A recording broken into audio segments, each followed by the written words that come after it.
The Committee on Homeland Security Subcommittee on Border and Maritime Security will come to order. Subcommittee is meeting today to examine CBP's procurement and use of technology to secure the southern border. I recognize myself for an opening statement. First, let me say thanks for your patience. I know we're now nearly an hour behind. We'll try and be as expeditious as possible. We value your time, but you never know when votes are going to come up. So again, I appreciate your grace and your patience with that. The southwest border of the U.S. is home to nearly 2,000 miles of majestic yet rugged and often treacherous terrain that makes Border Patrol access in some remote areas a near impossible proposition. Manpower alone, while essential, will never be enough to secure the border. In order to enhance situational awareness, we need to leverage technological force multipliers that provide persistent surveillance across wide swaths of remote areas along the border. Technologies such as cameras, night vision goggles, motion sensors, and surveillance equipment have become critical elements of our border security operations. These technologies have enhanced agent safety, provided constant monitoring of difficult-to-access areas, and extended situational awareness and the ability to interdict criminal activity faster. Aviation assets such as unmanned aerial vehicles, or UAVs, often considered UASs, unmanned aerial systems, equipped with advanced radar capabilities, have also refined our understanding of the significant threat that exists along the border and helped reposition and redeploy assets as the flow and the vulnerabilities shift. But technology cannot do any of these things if CBP's acquisition and procurement process cannot get these tools and the latest cutting-edge technology in the hands of the men and women on the ground in a timely fashion.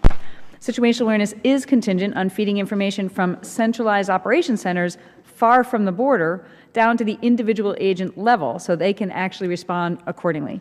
Technology has to be focused on meeting the immediate needs of the agent and not stovepiped into a command center. And I speak to this from firsthand information. I have more experience than I'd prefer to have in some cases on time-sensitive targeting, on operation centers in the military, and so these challenges are similar as far as merging together information, providing a good common operational picture, situational awareness, but not just to the generals, but to the troops and those that are actually doing the mission. So that's always going to be my sort of frame of mind. Although it's not the same as in the military, there's similar challenges as far as using technology, fusing information, and providing real-time, near-time decision quality information to leadership and to those that are out there on the front lines. CBP's border technology procurement efforts, to put it mildly, have a bit of a checkered history of not delivering timely acquisitions that include more failures than successes, including the Secure Border Initiative, a coastal interceptor vessel, ultralight aircraft detection, and mobile surveillance capability, which have all become synonymous with a deeply troubled acquisition process. These procurements have run over budget, behind schedule, been subject to litigation, and wasted a good deal of taxpayer dollars to boot.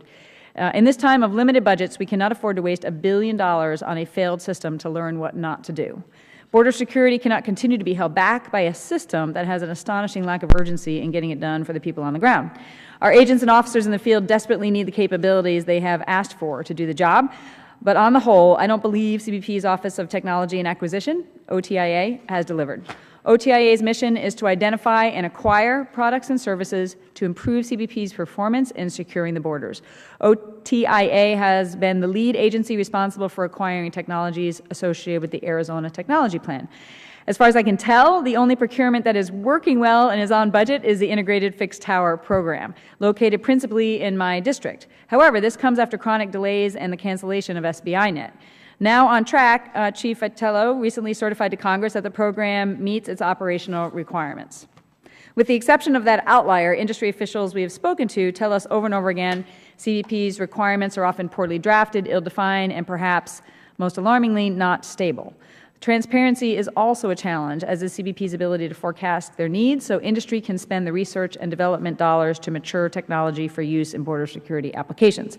The Government Accountability Office, GAO, has on several occasions criticized CBP for not following aspects of DHS's acquisition management guidance with the Arizona Border Technology Plan and the lack of performance metrics to determine if the cost is worth the border security improvement. As a result of CBP's troubling procurement record, I authored the Border Security Technology Accountability Act that ensures border security programs are meeting cost, schedule, and performance thresholds, and that technology is subjected to a rigorous independent verification and validation process. This legislation is vital to restore accountability, but it's being held up for reasons unknown in the Senate, even though it passed unanimously in the House. I'm interested to hear from our witnesses on how CBP conducts market research, forges for emerging technology, repurposes existing Department of Defense equipment, and collaborates with DHS's Office of Science and Technology to mature technology not quite ready for field deployment. Congress repeatedly asks a very simple question when it comes to border security. What will it take to gain situational awareness and operational control of the southern border? Up until now, the answer we received has been limited or not backed up by a requirements process similar to what the Department of Defense uses. In short, it was a guess. The Border Patrol and Air and Maritime Operations are involved in an effort called the Capability Gap Analysis Process, or CGAP, a scenario-based exercise designed to ferret out tactical weaknesses in our border security defenses and hopefully inform the technological budget process.